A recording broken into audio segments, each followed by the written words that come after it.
లేదు ఫ్రెండ్స్, సింపుల్గా మీ మొబైల్ ఉన్న ప్లే స్టోర్ని ఓపెన్ చేసి ఇక్కడ రైట్ సైడ్లో మన లోగో ఉందిగా మెయిల్ది, ఈ యొక్క లోగో పైన క్లిక్ చేసి ఇక్కడ లెఫ్ట్ సైడ్లో ఈ యొక్క లోగో ఉందిగా లోగో పైన క్లిక్ చేయండి. ఫ్రెండ్స్ చూడండి, ఇలా మీకు మీ మెయిల్ ఏ నేమ్తో అయితే ఉన్నదో ఆ ఒక ఫస్ట్ లెటర్ వస్తుంది ఏ అని చెప్పి. ఇక్కడ దీనిపైన కాకుండా కింద చూడండి, దానిపైన క్లిక్ చేసినా సరే, లేకుంటే ఇక్కడ కింద యాడ్ ప్రొఫైల్ పిక్చర్ అని చెప్పింది కదా, దీనిపైన క్లిక్ చేస్తే మన మొబైల్లో ఉన్న అన్ని ఫొటోస్ అయితే కనబడతాయి. ఫొటోస్లో మా వైఫ్ ఫోటో ఉంది, మా వైఫ్ ఛానల్ కాబట్టి ఈ యొక్క ఫోటోను సెలెక్ట్ చేసుకున్నాను.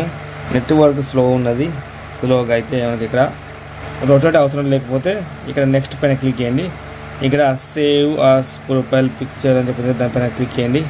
క్లిక్ చేస్తే మీకు ప్రొఫైల్ పిక్చర్ అయితే మీకు గూగుల్ ప్లే స్టోర్లో అయితే సేవ్ అయిపోతుంది. ఓకే, నాకు చేస్తే మీకు ఇక్కడ ప్రొఫైల్ పిక్చర్ కనబడుతుంది. కాకపోతే మా వైఫ్ ఛానల్ కాబట్టి మీకు కూడా ఛానల్ ఉంటే కనుక మీ యొక్క యూట్యూబ్ ఛానల్తో క్రియేట్ చేసిన ఒక లోగోని అయితే సెలెక్ట్ చేసుకొని బాగుంటుంది. ఓకేనా, మాత్రం ఇంతే. వీడియో నచ్చితే లైక్ చేయండి, షేర్ చేయండి, ఛానల్ కొత్త సబ్స్క్రైబ్ చేసుకోండి. Thank you for watching. This is Srinivas signing up. జై హింద్.